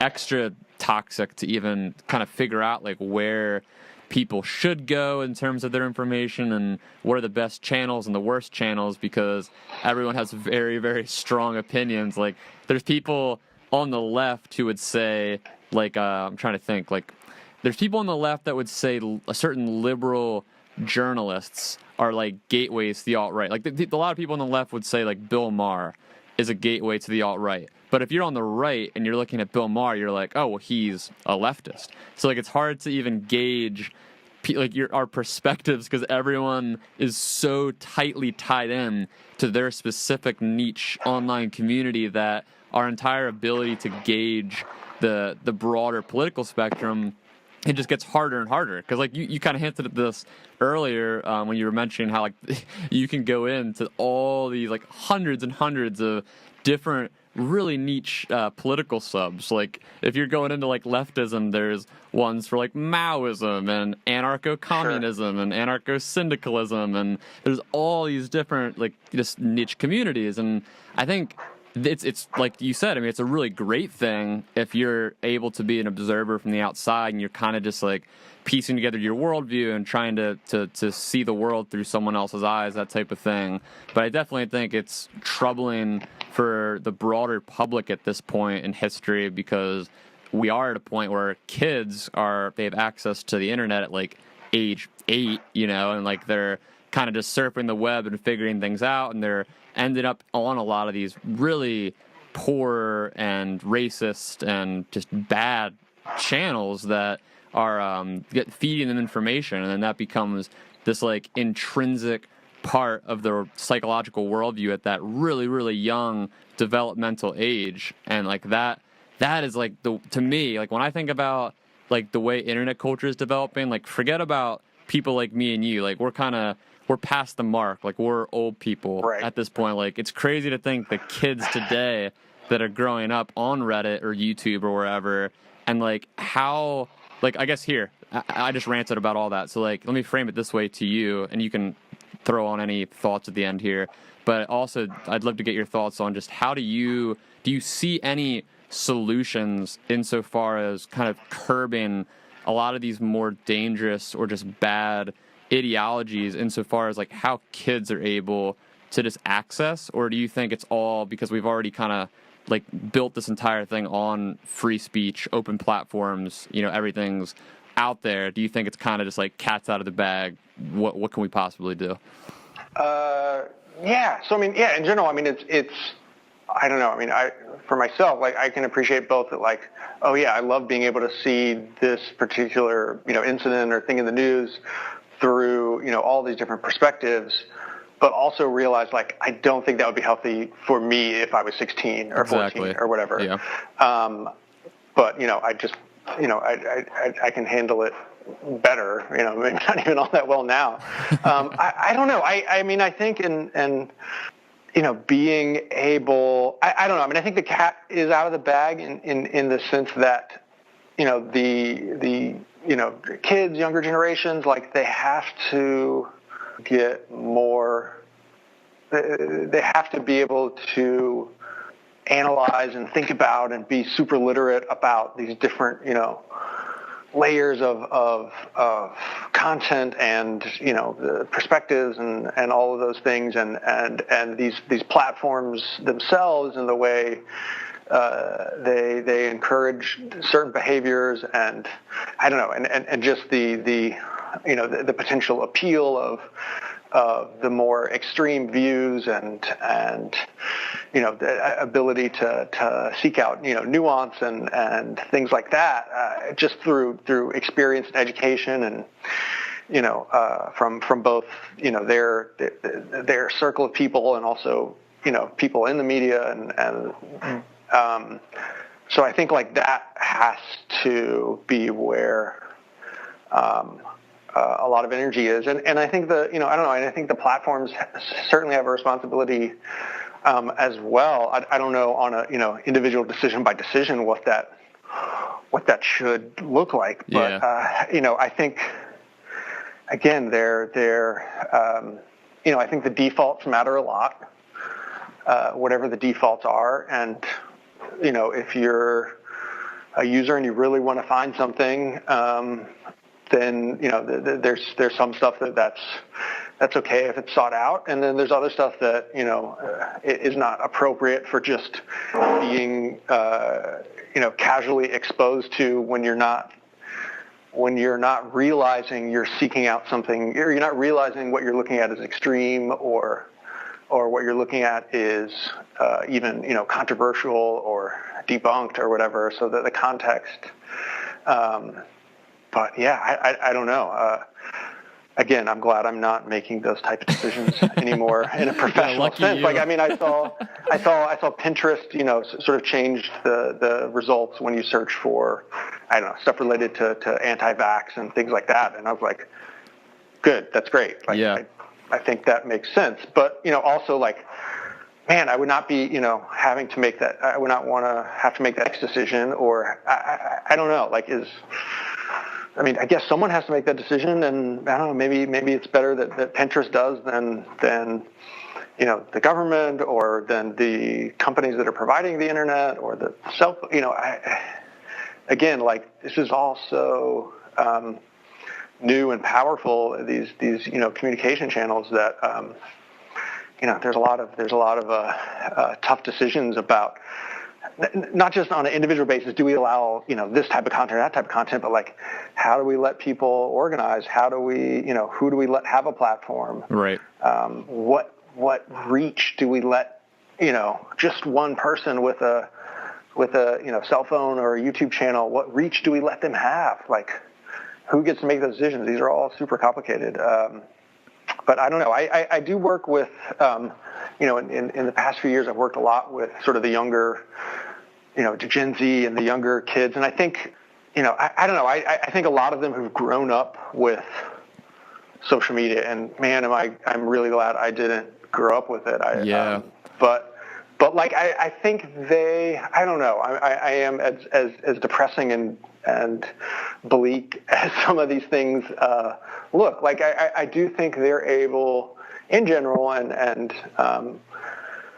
again, that doesn't mean that there aren't huge steps to make. But like I am encouraged by how they're able to see things, media in a layered way. Yeah, I mean, people are resilient. It's like especially people kids. are resilient. Kids are resilient. They're also susceptible and all. But I mean, I think they have having grown up with the internet, they do, they're exposed to a lot more. But I think as they, especially as they get more experience and older, they're able to, navigate and make sense of all these different points of data and worldviews and stuff in a way that would be hard. Without experiencing that, at a younger age. Right. Yeah. Like they're having to evolve in a way that human beings have never had to evolve. Like whereas people like you or I, how we grew up with the internet, it was during we caught the wave, so we were growing while it was growing, and we could develop alongside of it. Whereas now they're growing, just already immersed in it from that age, and it's like, yeah. I mean, I do think. I do try to keep a positive outlook, but I feel similar to you in the sense that it feels very bleak looking into the future just because again, like you keep saying, it's all so new, and we don't have the data, we don't have the resources, we don't have the proven tests to show like this is what we can do to curb these problems. Like everything is so trial and error, and just especially just on like a mass level. I mean, like forget the micro. I guess they're not micro examples, but in comparison, like forget the micro examples of like a Reddit or a Twitter or a specific person or publication. Like just the entire open source internet as it stands right now, it is so problematic for anyone, not just impressionable kids, but especially elderly people that are just like, you know, like they're already like they've lived an entire life like forming an identity, and now they have an opportunity to just search these things and these sites and these algorithms that push their views further in one direction or another because they don't have the cognitive tool set to really like get them to think about where this is coming from. Like they're just taking it in. Like we all know like the one subreddit, it's called like forwarded from grandma, I think, or something like that. And like I have a grandmother and a grandfather that both do that type of thing where I get these forwarded emails from this like just junk blogger type person, and it's like it's a site that it's some guy's site, and he has it set up like it's a historical site, but there's no citations, and the entire thing is just propaganda. And I get these emails, and they're just reading it like, oh, this is history. Yeah. And like I get these things, and it's like, man, like it just sucks because there's no way to explain this to them in a way that they're going to be like, oh, okay, I'll stop doing that. And I think helping kids to learn that is also incredibly difficult because even the tools and the resources that we do have, like I know there's certain websites like Snopes or PolitiFact or whatever, but even those sites have biases because they're run by human beings, and human beings that it's sort of like Wikipedia, like, you know, like a lot of times it might be like 8-9 times out of 10 it's fairly accurate, but you're going to get those times where someone's inserting their biases into whatever the answer might be, and it's like it just sucks because there's no like to your point, like this isn't, it's not just that it's new. It's like it's one thing for people like you or I to talk about it from like a tech or a social media culture perspective. It's another thing to consider the fact that it's like this isn't understood at any level of the education system at all. So it's like if the families don't know it, and the people like you or I are still trying to figure it out, and the schools definitely don't know it, it's like, what are we expecting to happen with these kids? And it sucks because then you keep saying like I'm glad that I'm not in the position to have to do this, and I think that's how I would feel too, because it's easy from the outside looking in. Like I want to be like pegging you with questions to be like, why isn't Reddit doing this? Why isn't Reddit doing that? But to the point of all of this, I mean, it's like Reddit. It sucks that Reddit or Twitter or Facebook or YouTube or any of these platforms have to be in the position in the first place to be making these calls because, like you said, it's most likely that the government will definitely not be able to make better calls in these situations. So it's like, what is the outcome? Like, what's the solution? Like, if you nationalize these social media companies, then all of a sudden you're just inserting a bunch of political people who are already detached from this part of culture. And if you don't do it, then it is just continually being forced upon these private institutions that are doing this in a lot of ways to cultivate community and information and all that, but it's through this limited lens where, you know, like Reddit didn't set out to solve the world's problems. Reddit set out to be a hub of community and information for people. So then it's like, where does the responsibility fall? You know what I mean? Yeah. No, it's hard. And I mean, so talking about, the older generation, like after I left Reddit, I started this sort of project with a friend called Assholes on Demand. I was going to ask if you were still doing that. Yeah, kind of. So anyway, Assholes on Demand, like it basically wanted to be a resource for people, not just older adults, but, anyone who was having trouble sort of dealing with, big corporate entities like a big bank or a cable company or airline, and just one small part of this larger conversation is like, you or I, if we are having trouble getting a good answer or have a mysterious charge on our credit card, or something is wrong with our cable bill, like we can Google around and look on message boards and whatever, right. figure, or go on Twitter and at them and sort of get an answer. But people who are not as sort of fluent in the internet, like they just don't have that. It's just much harder. They don't have that resourcefulness. So what we wanted to do was match up people who could do that on behalf of others, older adults and maybe people who are new to the country or whatever. And so, that was something too, where it's like, actually one of the reasons why, it's still up and people can still ask if they need help and we'll try to help them. But, sort of one of the reasons why it sort of lost momentum was because a lot of the problems were too easy. Mm. So I had all these, I had a bunch of volunteers who wanted to help people solve the really complicated, they had an experience with a Home Depot or a Volkswagen or whoever, and they had to figure out how to get, an answer, or how to get their problem resolved with this big, corporate bureaucracy. And they wanted to help someone else do that.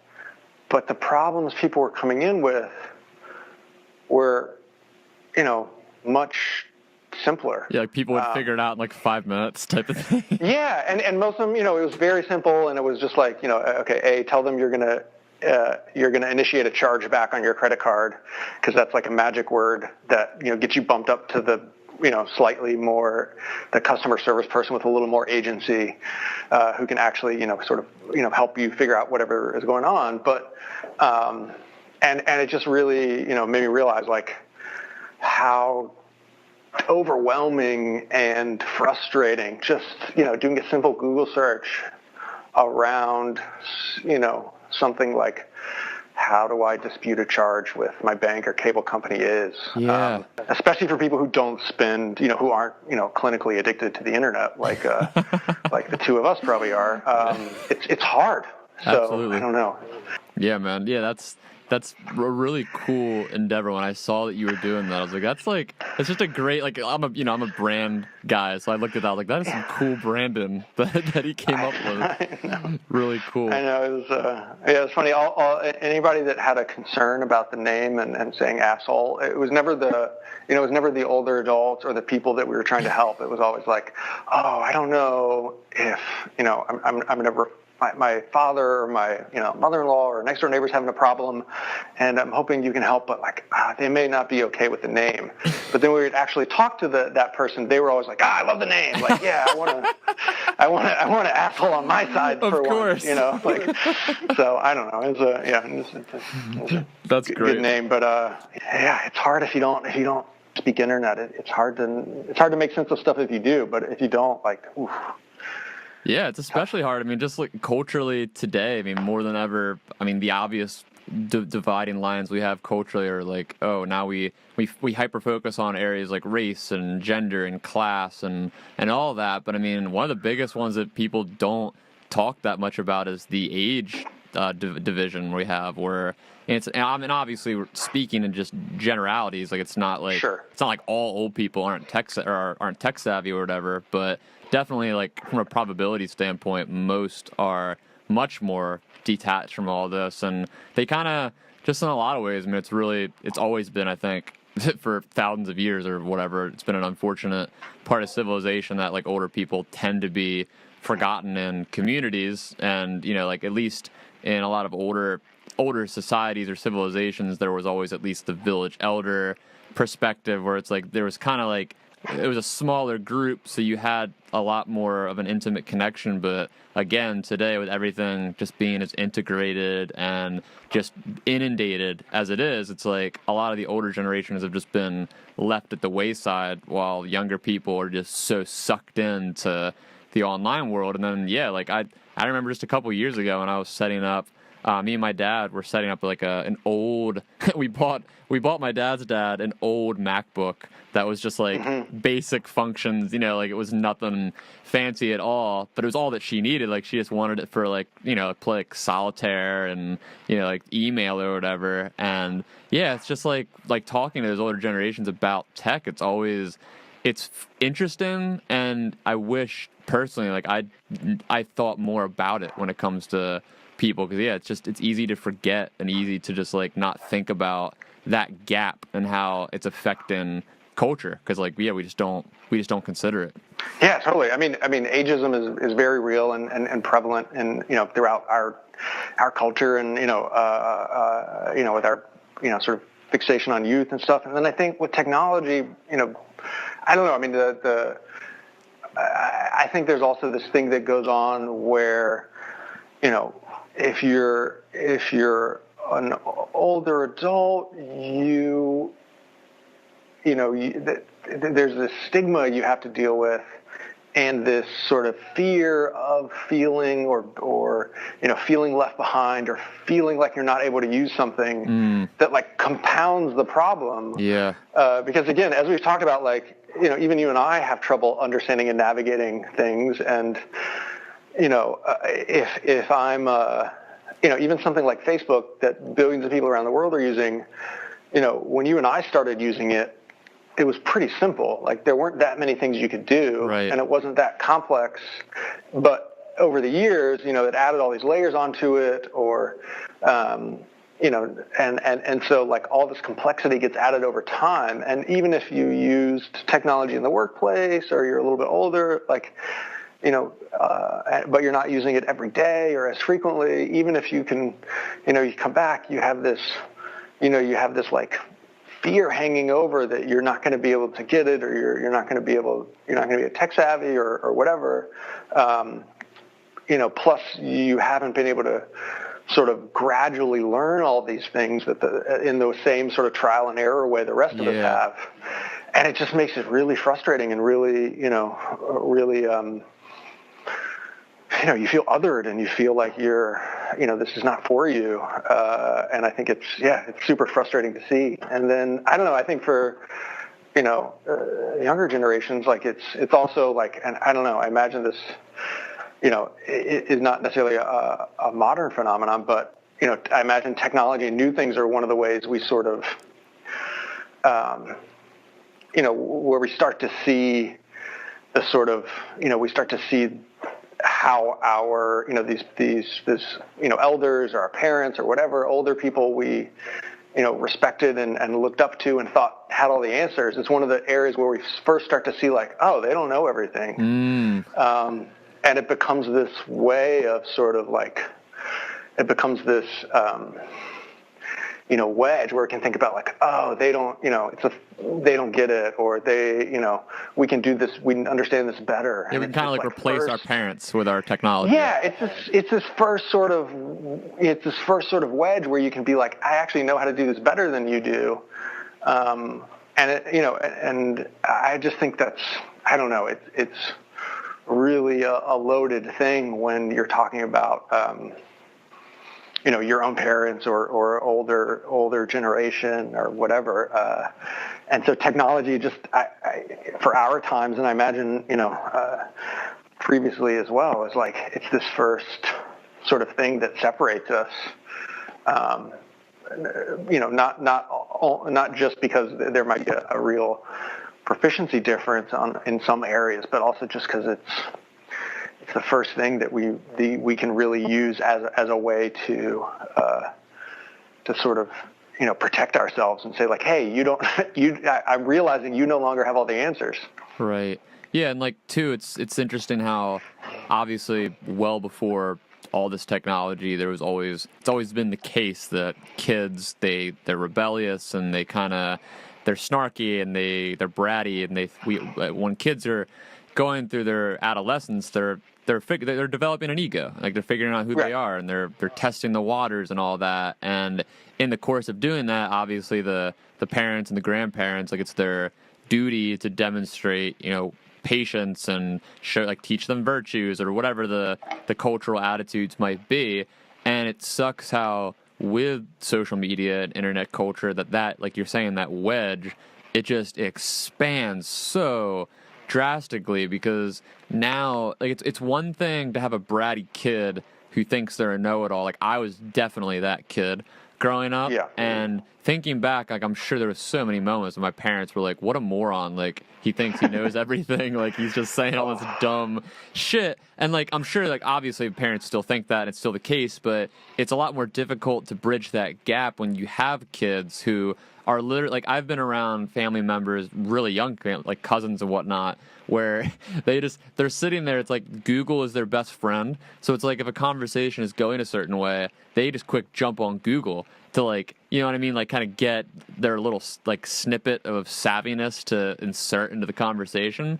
And it's like that, I think in an ultimate like bottom line sense, that's obviously good. Like we want to spread information and we want access to education in that way. But especially in those developmental years when you're developing an ego, it's like, I think we're at this stage in culture, we're really teetering on the situation where we're trading the idea of wisdom and knowledge for information. Like even just podcasts. Like I listen to, I've been listening to podcasts since they started, pretty much, like since 2011, at least since they became like a thing. And I've easily listened to at least 1,000, probably more than 1,000 over the course of the past 8 years. And you know, thinking back at all that, it's like I don't remember 99% of the information that I gained from any of those podcasts. Like obviously they became part of my worldview and I learned and blah blah blah.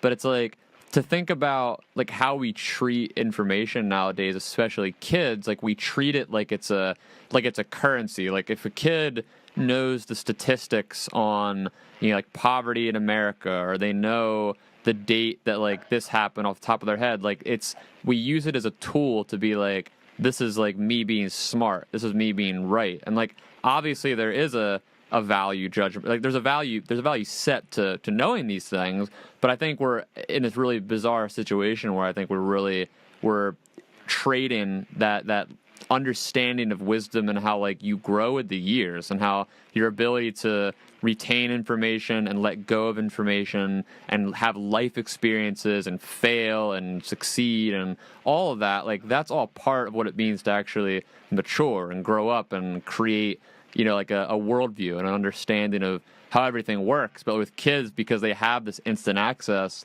I think it puts them in this crappy situation where they're learning in a way where they think that when they Google something and they know the answer that mom and dad were wrong about, that it makes them better and that they can just keep doing this and they don't need quote unquote wisdom or quote unquote like knowledge from their grandparents or their parents because they can just get it on their phone. Yeah. It's not teaching them, or I don't know, it's harder to learn that ability to sort of dance and go throughout the world, you know, not knowing, or dealing with complexity, right, uncertainty and conflicting nuance information, and, uncertainty. Yeah. Yeah, I think I just realized what time it was. We've been going forever. Okay, well we can wind it down. I don't want to take too much more of your time. You've been super generous with it. I really appreciate you hanging in there throughout all this. But I did want to ask just a couple more questions if you're down with it. So I mean, like, just kind of going back, we ended up spending the bulk of the conversation about Reddit and internet culture. I was hoping to get into some other areas. I mean, this is like obviously where you and I spend most of our time, or have spent most of our time anyway. So I mean, kind of just going back to a lot of what we've been talking about. I mean, I did want to make sure I asked you this because this is something that always fascinates me with people in any area of expertise. Like obviously you left Reddit in I think 2014, right? Yes.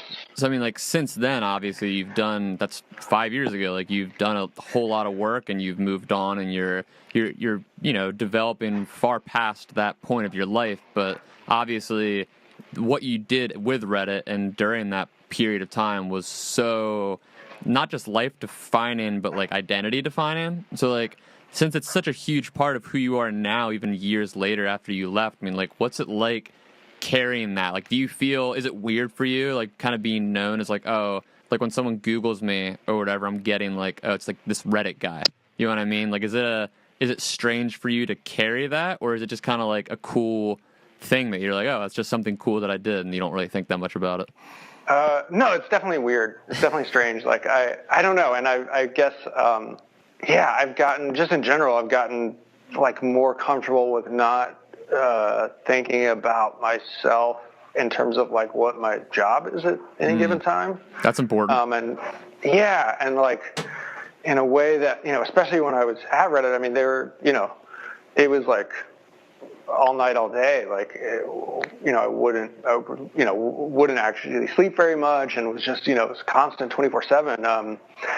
Sometimes out of necessity, and sometimes out of, I don't know, like almost addiction. Like, yeah. But so I've definitely, been able to separate that a little bit. But yeah, it is kind of weird, and I mean, it's also like, I don't know. In some ways, it's really cool to, especially on Reddit.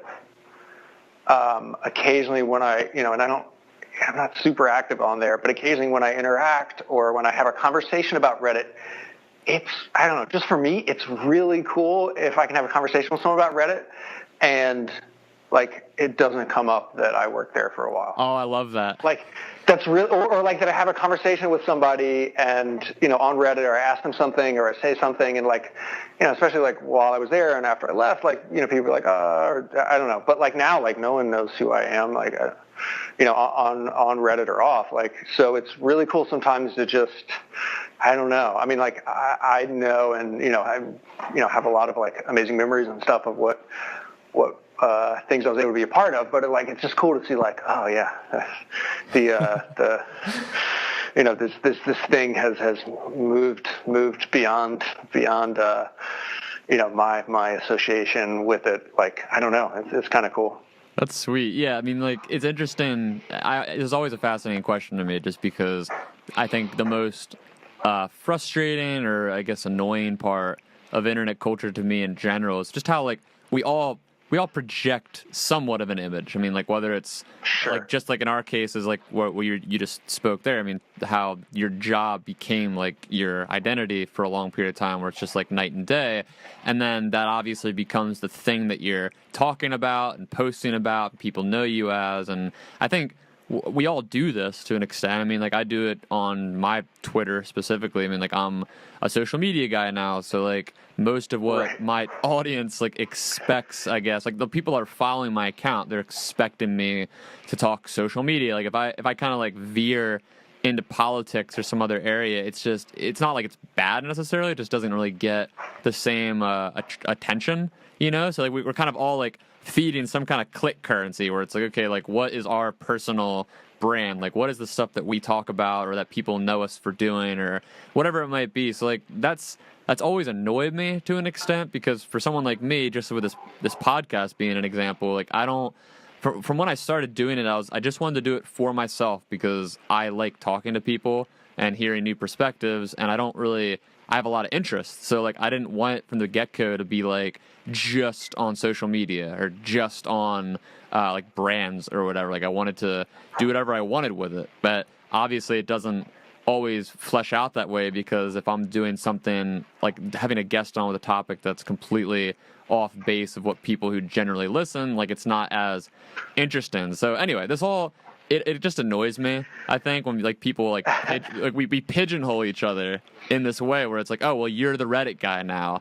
And it sucks how like that has to be the way it is online. But like, so for me, like, just if like this conversation's the first time we've talked and you seem like a cool guy, and like obviously you're giving me a lot of information on how you think and your worldview, like revolving around all this stuff. But like from outside of all this, like outside of internet culture, outside of whatever else might be like a primary thing people know you as doing, like what do you nerd out on? Like what's like a thing about you that's like not like as public or posted about that is like that gets you going? You know what I mean? Yeah. I mean, I don't post. I mean, I occasionally post about it, but I'm really fascinated with. I mean, I'm a history buff. Like, I got really into kind of collecting and reading old church cookbooks. Oh, cool. And primarily, I don't know. I don't know exactly how I got into it, but then I realized like you can buy like these great, 100-year-old, these church recipe cookbooks, for like $5 on eBay. Yeah. And the thing that I find fascinating, there's just such a unique, artifact. And what's great is, roughly about 100 years ago, people, started using what we think of as like the standard recipe format, 2 columns of the ingredients and then some instructions down below. Yeah. And before that, roughly they just wrote a paragraph of text. And so it was really short. And also since, cooking was, people were just much more, skilled, in general, and so you'll hear people say, in these old church cookbooks, you'll hear people talk about like, oh, put it in a warm oven until golden brown, and that's it. And like me, I'm a bad cook. I'm not a good cook or anything. Like, I'm just like, I need a lot more help than that. But for a person reading that I need to watch a video. Actually, I need to actually see someone doing it, and I can stop and rewind and all that. But I don't know. And these books were put together by primarily women or almost all women in the church community to raise money for the church, which was like, very central to the community of that town or part of the city at the time. Yeah. And they collect all these recipes, which is like totally UGC. These aren't really, and they're not even, most of them aren't original recipes, I imagine. Yeah. They're passed down and slightly tweaked, and they collect them all in this book. They send it off to a publisher, and then you have ads in the church cookbook from the local bank, the local funeral home, the local feed store. Wow. Local. But then you also have ads from, a national baking soda company or Crisco or, a flour company where they'll actually like print recipes. They'll pay to print their recipes with their, featuring their ingredient in the church cookbook. Wow, that's some old school advertising. Which is like, old school native advertising, and then they all get packaged together, and then they sell them to raise money for the church or whatever. And I mean, it's just it's so strange too, because, back then the really like fancy, expensive ingredients were, canned and processed store-bought ingredients. Right. It's like reverse from today. It's reverse from today. And then also back then, like a lot of the recipes will be from, Mrs. John Smith. Like at that time, not that long ago, like, women, were, forming their identity in this public, sort of town cookbook with the name of their husband, which is like, extremely fucked up. But that's, so you get all these just kind of little glimpses, and it's like close, it's similar enough that it's readable, but it's different enough that it's like, wow, I don't know. It's a little thing I've been obsessed with, and every once in a while I go on eBay and buy a couple, and then just geek out over them when I get them, and like occasionally I try to attempt a recipe and it goes horribly wrong. That is so fascinating. So strange. But occasionally I tweet a recipe from it here and there. But I don't know. It's a really fun little pastime. I love that. Where I live, right outside of Philly. It's a very strongly influenced, Pennsylvania Dutch Mennonite area. So, So my family has a few of those old cookbooks, like even just the art, like it's so cool, like how they were made, like in comparison to today where everything's like so highly refined. It's like really, really cool stuff. Like one last question. This is just probably something we've maybe already covered somewhere along the way. I was just thinking about this, but just like if you when you look at all the stuff we talked about and all the broader cultural conversations that are going on right now, like if you could single out just one issue or area of interest that you wish more people were talking about right now, like what would that be? I think ageism and, how we, think about older adults is, it's really important. The demographics trends are really strong. There's going to be, in the year 2030, there's going to be more people over 65 than under 18 for the first time in human history, and that trend's just going to keep going. And culturally, there's this strange thing where the baby boomers, kind of, started this obsession we have with youth culture, and now, all these decades later, they're sort of dealing with the negative side of that, which is they're, sort of feeling out of the conversation and othered, and also in terms of the internet, like and technology, it's interesting if you look at surveys, like the people who were excited about technology and, sort of report the most, happiness and benefit from it and excitement about it is the older generation. And I just think there's so many issues. There's such a need, both in a market sense, but also just in a more human communication level. There's so many needs that are unmet, from older adults. But, in general, as a sort of tech industry, and, we're all chasing, millennials and 18 to 34-year-olds and whatever. And so I don't know. I just wish, I think a lot of the other issues are important, but I just wish more people were focused on that, because I think it's just such an important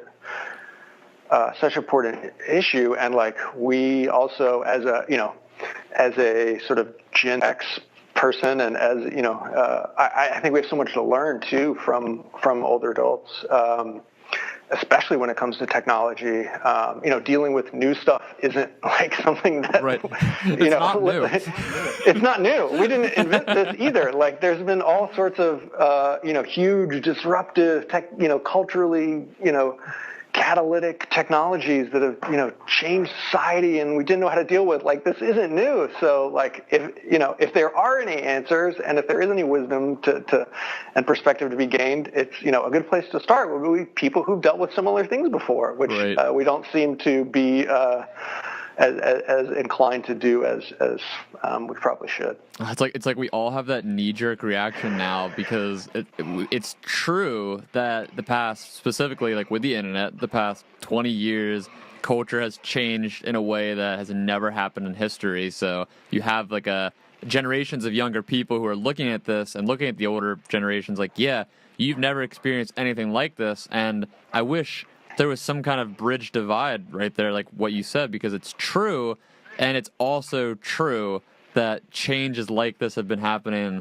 since the beginning of civilization, and that the fact that I think it works both ways. I know a lot of older, like boomer generation type people who are so resentful of the younger generations, and they think of it like, like everybody's just entitled, and it's just like, like the whole stereotype of what millennials and Gen Z kids are, and a lot of it is unfortunately perpetuated by media and all that, and it sucks, because you do wish there was a way that we could just bridge that divide and be like, okay, yes, like this is a unique period in history. Also, let's look past that and realize that we're still in history, and it's still moving. It's not like a static thing. Like by the time the Gen Z kids of today are in their 60s, 70s, whatever, the technology then is going to be so unrelatable and so insane that they're going to be dealing with the exact same issues that they're currently facing with their grandparents. So it's like, yeah, I definitely, I agree, and I see that, man. I'm 100% guilty, and like I said, insofar as it's not something that I tackle a lot, it's definitely not something I've spent a lot of time thinking through, and now like I'm definitely going to do that more, because it is an important thing that we got to figure out. So yeah. No, and it's funny to think about what all of these internet artifacts that are being created today. Like those old church cookbooks. Like, what are they going to look like in 100 years? Like, what are people going to be like? Oh, that's so strange. They, looking at our ads and just the artifacts from our daily, sort of existence. Puts it in a little bit of perspective. I literally can't even imagine what it's going to be. Jeez. It's like, I feel bad for them, right? Yeah, we need like I know Reddit has like their one sub, they have the Museum of Reddit, I know. But they don't have, is there a sub that's like a popular sub at least, that's like an internet museum or something? I can't think off the top of my head if there's one. Because there should be. Like, we should be there probably is. Yeah, there I has don't to know be. of one, but like I'll play the numbers and say there probably is. Yeah, I mean, probability-wise, it's got to be there. But cool, man. Yeah, thanks so much again for doing this. Do you have anything you wanted to add or promote or anything you got going on now that you wanted to say? No, man, just really enjoyed listening to the podcast and was excited to come on, and look forward to hearing the next episodes, the next people you bring on. Dude, I really, really appreciate the time. It's so cool just to be able to like hit someone like you up online and be like, hey, you want to talk? And you're like, yeah. And I'm like, why would this guy want to talk to me? But like, it's just such a weird timeline that we get to do this. So yeah, I'll make sure everybody follow Erik, hit him up for antique cookbook advice and stock market advice and all of his many specialties. So yeah, thanks for coming on the podcast, dude. All right, thanks.